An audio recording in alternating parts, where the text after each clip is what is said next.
My friends, there is a line that has been crossed, a threshold that once marked the boundaries of time and space, now breached. We are no longer living in the age of shadows. We are standing at the edge on the precipice, just before the final battle.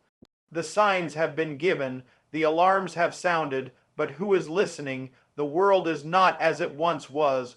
What was once hidden is now exposed. What was once condemned is now celebrated.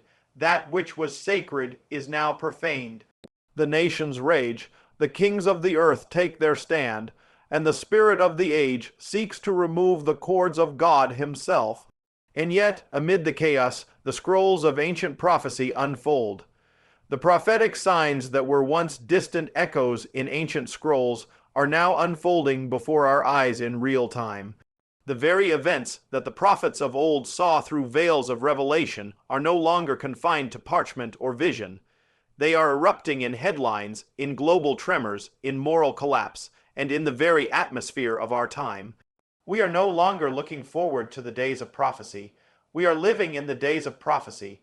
The veil between the spoken word and the manifest world is thinning, and what was once only heard is now being seen. When the scriptures speak of signs in the heavens and on the earth, of shakings, of birth pangs, of global upheaval, it was not poetic language for a distant age. It was a warning, a map, a set of divine markers to indicate the approach of a climactic moment in history.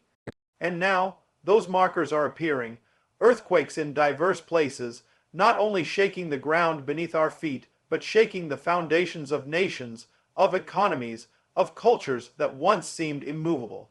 Fires devouring forests, floods sweeping away cities, pandemics halting the engines of the world, all signs that creation itself is groaning, waiting, anticipating what comes next. Wars and rumors of wars. This too is no longer metaphor. Conflict brews at every corner of the globe, and the alliances forming are not random. They follow ancient patterns foretold by prophets who lived thousands of years ago. Nations that had no reason to stand together are now aligning in military, economic, and spiritual union, bound not by goodwill, but by a common rebellion against the authority of heaven. Prophecy spoke of the kings of the earth gathering for battle, stirred by unseen forces, compelled by pride and power. The words of Ezekiel, Daniel, and Revelation are not relics of religious curiosity. They are decoding the headlines of our generation. Even the moral and spiritual signs have emerged with breathtaking accuracy. The hearts of many growing cold, lawlessness increasing, people becoming lovers of self, lovers of pleasure more than lovers of God. What was once unthinkable is now embraced. What was once held sacred is now ridiculed. The dividing line between light and darkness has become unmistakably bold, and yet most still do not see. The signs are not hidden, they are revealed, but it requires eyes that are open, ears that can hear, and hearts that can discern the hour. Technology now fulfills the prophetic potential to track, to control, to deceive on a global scale. What once seemed impossible, a world system in which buying and selling could be governed by a single mark, a single authority, is now technologically achievable. Digital currencies, biometric surveillance, artificial intelligence, they are not evil in themselves, but they lay the infrastructure for a prophetic future that is rapidly becoming the present. The beast system, spoken of in Revelation, no longer sounds like fiction, it sounds like innovation. And that is the deception, that is the danger, for prophecy does not unfold in the shadows. It unfolds in the light of day, and only those anchored in truth will recognize it for what it is. The regathering of Israel, the rise of globalism, the silencing of truth, the persecution of righteousness. Each of these are not isolated trends, but interconnected pieces of a divine puzzle. The prophets saw it. The Messiah spoke of it, the apostles warned of it, and now it is unfolding with accelerating speed. The seals are being broken, the trumpet is sounding, and the signs are multiplying with every passing hour. Those who watch can see it, those who sleep will miss it, but the time of watching has come. The prophetic clock is not ticking, it is roaring. And the days we live in have crossed the line from foreshadowing to fulfillment. There is a spirit moving through the earth, subtle in its approach, yet destructive in its power. It does not march with armies or shout with weapons, yet it infiltrates every corner of culture, government, education, entertainment, and even religion. It is the spirit of lawlessness, the mystery of iniquity, the forerunner of what the scriptures call the Antichrist. And it is no longer hidden, it is not coming, it is here. It manifests not only in rebellion against laws of nations, but in rebellion against the eternal laws of God. That which was once honored is now despised. That which was once shunned is now celebrated. The foundations are being overturned not by chaos alone, but by calculated, systematic rejection of divine truth. The rise of lawlessness is not merely about crime or disorder on the streets, it is about the erosion of moral boundaries. It is about a world that has removed the ancient landmarks, blurred the line between good and evil, and crowned relativism as its god. In such a world, truth is no longer truth. It becomes whatever one desires it to be. The absolutes of God's word are replaced by the opinions of man. Justice is redefined, mercy is mocked, and the love of many grows cold, just as it was foretold. This spirit targets identity, eroding the image of God imprinted upon human beings. It confuses the created order, dismantling the family, distorting gender, and stripping people of their divine calling. It floods the media with narratives that subtly lead the heart away from righteousness and towards self-worship. It infiltrates educational systems, indoctrinating the young not with knowledge, but with ideologies that oppose the very foundations of Scripture. It whispers through politics, seducing leaders to make laws that challenge the sovereignty of God. It enters churches where truth is softened, the cross is minimized, and sin is no longer named. It thrives where compromise reigns. The Scriptures declare that the spirit of Antichrist is already in the world. It is not waiting for the end to begin its work. It works now. It prepares the way. It lays the groundwork for a final rebellion that will rise in full force, when one will come not only to oppose the truth, but to exalt himself above all that is called God. But the ground must first be prepared, minds must be deceived, hearts must be numbed, and that is the mission of the lawless spirit that now dominates the atmosphere of our age, and in this atmosphere, deception flourishes. False messiahs, false prophets, false signs, not all that glitters is from heaven, not all that speaks of peace is from God. The lawless one will come with signs and wonders, but they will not be of the Spirit. They will be of deception. And only those rooted deeply in truth will be able to discern the difference. The falling away has begun, just as was prophesied. Many who once stood firm now drift. Many who once preached righteousness now speak soft words that offend no one and transform no one. The apostasy is not coming, it has come. The separation has begun, but lawlessness cannot rise where holiness stands firm. The presence of righteousness restrains the full manifestation of evil. Yet when righteousness is removed, when light is hidden, when the salt loses its saltiness, the floodgates open. That is why the darkness presses so hard to silence the voice of truth. That is why the battle is not just political or cultural. It is spiritual at its core.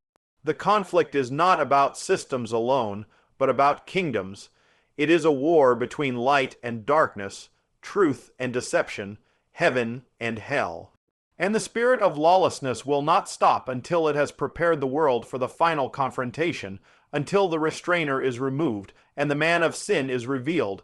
Just as the word has declared, the stage of history is not shifting randomly.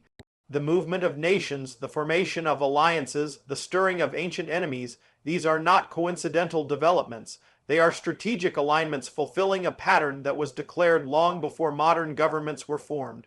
The prophets spoke of a time when nations would rise in unison against the purposes of God, when global powers would align not in harmony, but in hostility toward the divine. The scriptures are clear. In the last days, the world will not merely descend into chaos, but it will converge into formation, a dark unity led by spiritual rebellion. This alignment is not only military or political, it is spiritual. Behind every earthly throne, there is a power unseen. Behind every national uprising, there is a force at work that transcends borders. The kings of the earth take counsel together, the psalmist wrote, and their counsel is not to seek truth, but to cast off the bonds of heaven. What we now witness on the world stage is the unfolding of that very counsel. The bear awakens in the north, spreading its shadow across its former dominions. The dragon rises in the east, extending its influence far beyond its borders. The leopard prowls silently in the west, masked in diplomacy, cloaked in technology, and the lion, wounded but unyielding, prepares for what is to come. These movements are more than political posturing. They are the birth pangs of prophecy. The Middle East burns with unrest, not merely due to the grievances of men, but because it is the epicenter of divine destiny. Jerusalem, a city smaller than many capitals, commands the attention of the world. The nations rage around her, and yet she stands at the center of the final conflict foretold in ancient scrolls. The prophet Zechariah spoke of a day when Jerusalem would become a burdensome stone for all nations, and that day is upon us. Leaders speak of peace, yet war draws closer. Treaties are signed with pens of diplomacy, yet they are soaked in deceit. The alliances of this hour mirror those written in the book of Ezekiel, where Gog and Magog rise against the land of Israel. It is not imagination, it is manifestation. In Europe, power consolidates in silence. In the shadows, a framework for unity is built not on shared values but on control, surveillance, and compromise. The foundations of a revived empire are being laid, one that seeks to erase borders not for peace, but for domination. The iron mixes with clay once again, just as the prophet Daniel saw in his vision of kingdoms.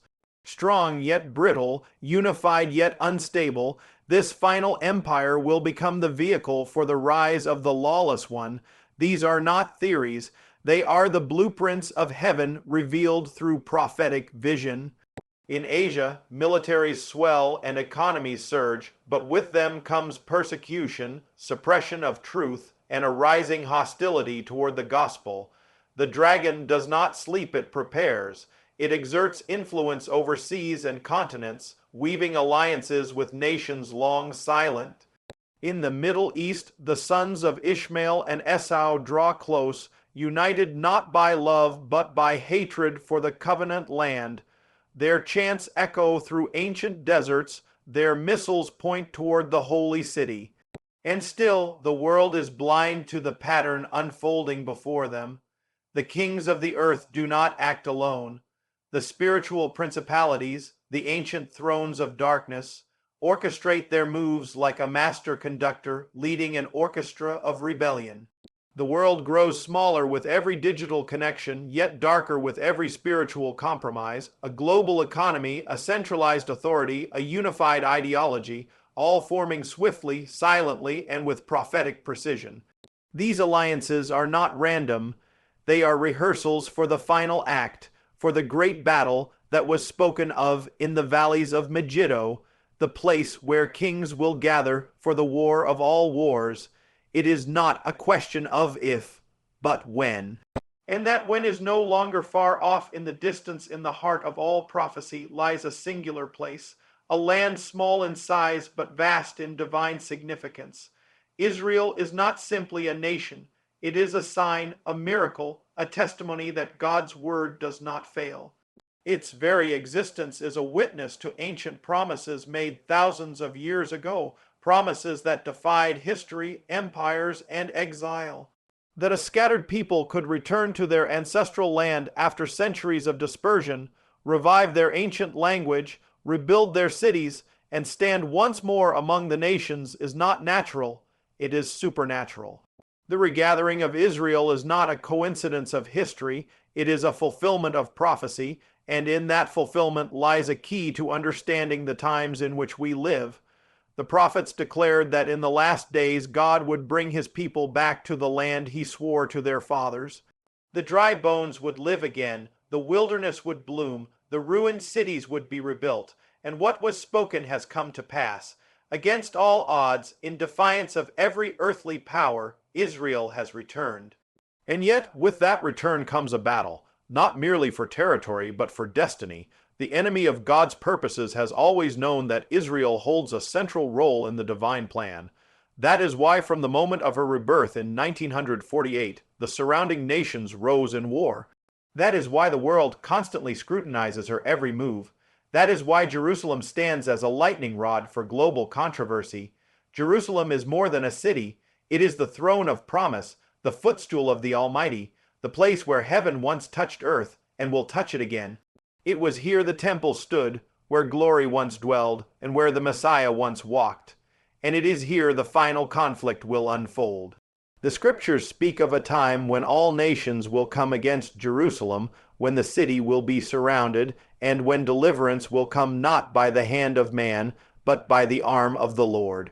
Every political debate over Jerusalem, every resolution passed against it, every act of violence targeting it is not simply geopolitics. It is prophecy being lived out in real time. The land of Israel is a timepiece. What happens there echoes through the corridors of history and reverberates in the halls of eternity. The alignment of nations against her, the rise in anti-Semitism across the world, the betrayal of allies, the condemnation in international courts, all of it is foretold. The prophet Zechariah wrote that in the last days the Lord would make Jerusalem a cup of trembling and a burdensome stone to all nations. What we now see on the news is not a surprise to heaven. It is the unfolding of divine design. But it is not only the conflict that reveals the hour, it is the restoration. The land that once lay desolate now produces fruit. The cities that were ruins now bustle with life. The children of Abraham speak Hebrew in the streets of Tel Aviv, worship in synagogues in Jerusalem, serve in the military to defend their inheritance. These are not random acts of survival. They are orchestrated by the same God who declared it would be so. And yet, the world turns its eyes away, refusing to see what has been revealed. The Temple Mount remains a contested space, but even its tension speaks of what is to come. For the word declares that in the last days a temple will be rebuilt. The preparations are already in motion. The vessels are being crafted. The priests are being trained. The blueprints have been drawn. What was once symbolic is becoming tangible, and with it, the countdown continues. The eyes of the world remain fixed on oil, on power, on politics, but the eyes of prophecy are fixed on Zion. For it is there the covenant was made, there the covenant will be fulfilled, and from there the king will one day reign over all the earth in every age. God has reserved for himself a remnant, a people who do not bow the knee to Baal, who do not conform to the pattern of the world, who refuse to be swept away by the tides of compromise. In the days of Elijah, when the altars of the Lord were torn down and the prophets were hunted, there remained 7,000 who had not bent their knees to the idols of the age. And in this present hour, as the world descends into darkness and the signs of the end increase, the call goes forth once again, not to the multitudes, but to the remnant, not to the famous, but to the faithful. The time of casual belief is over. The days of passive faith have expired. This is the hour for the watchmen to awaken, for the sleepers to rise, for the faithful to take their place. There is a seduction in the air, a lullaby sung by the spirit of the age, telling believers to rest, to blend in, to remain silent. But this is not the hour of silence. This is the hour of the trumpet blast. The enemy does not sleep. The kingdom of darkness advances, unrelenting and bold. Yet many who claim the name of the Lord walk as though nothing has changed, as if the signs mean nothing, as if the warnings are for another time. But the warnings are not for another time, they are for now. The alarm is sounding, and it is not sounding in the world. It is sounding in the house of God. Too many have fallen into slumber, distracted by comfort, lulled by prosperity, deceived by a gospel that demands nothing and promises everything. But the true gospel was never a call to comfort. It was a call to die, to take up the cross, to follow the path of the crucified King. And now, as the darkness rises, the cost of discipleship will also rise. The days when one could straddle the line between light and dark, between truth and compromise, are drawing to a close. A line is being drawn, and every believer must choose where they will stand. The remnant is not defined by size, but by purity. It is not marked by noise, but by obedience. It is not celebrated by the world, but scorned. And yet, it is through the remnant that God moves most powerfully. In the days of Gideon, he reduced the army to 300. In the days of Noah, only 8 entered the ark. In the days of Jeremiah, only a handful wept for the sins of the nation. It is never about the crowd. It is about the consecrated. And now the call is being issued again. Come out from among them and be separate. Do not touch what is unclean. Return to the ancient paths. Restore the altars that have been torn down. The spirit of compromise will offer every reason to stay asleep, to stay silent, to conform. But the Spirit of the living God calls his people to rise, to shine, to prepare the way. This is the hour of separation, when those who truly belong to him will be distinguished from those who only wear the name.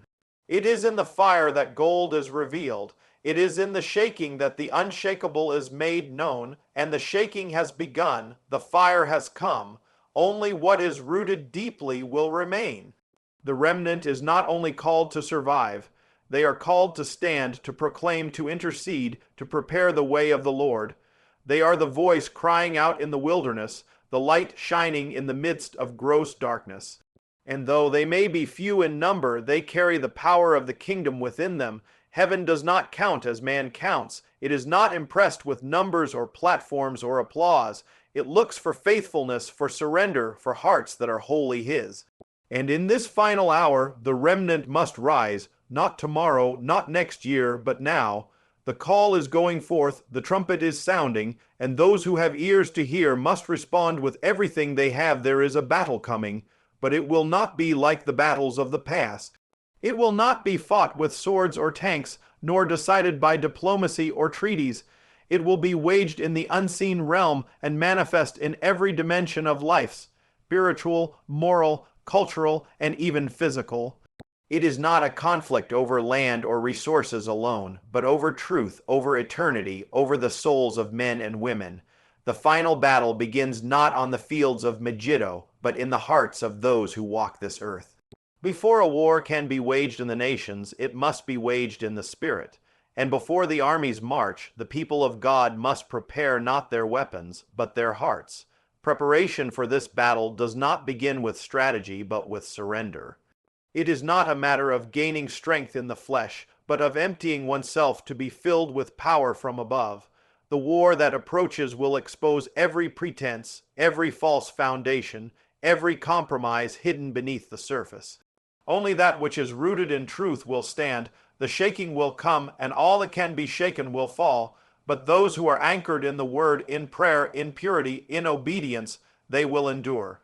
The enemy does not fear empty religion. He does not tremble at buildings or gatherings or words spoken without fire. What he fears is a people fully yielded, consecrated, and walking in the authority of heaven. A people whose hearts are clean, whose minds are renewed, whose spirits are alert.